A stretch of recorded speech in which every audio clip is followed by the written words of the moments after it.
सुना है जंगलों का भी कोई दस्तूर होता है। सुना है शेर का जब पेट भर जाए तो वो हमला नहीं करता, दरख्तों की घनी छांव में जाकर लेट जाता है।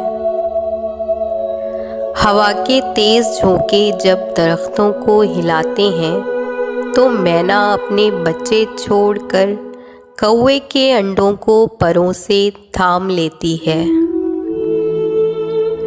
सुना है घोंसले से कोई बच्चा गिर पड़े तो सारा जंगल जाग जाता है।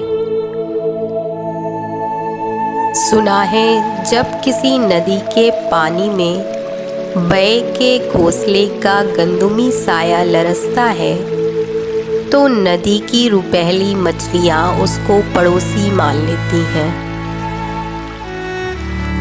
कभी तूफान आ जाए, कोई पुल टूट जाए तो किसी लकड़ी के तख्ते पर गिलहरी, सांप, बकरी और चीता साथ होते हैं।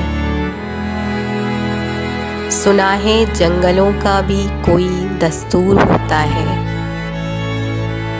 खुदावंदा, जलीलो मोतबर, दानाओ बीना, मुंसिफो अकबर, मेरे इस शहर में अब जंगलों ही का कोई कानून नाफिज कर, कोई दस्तूर नाफिज कर।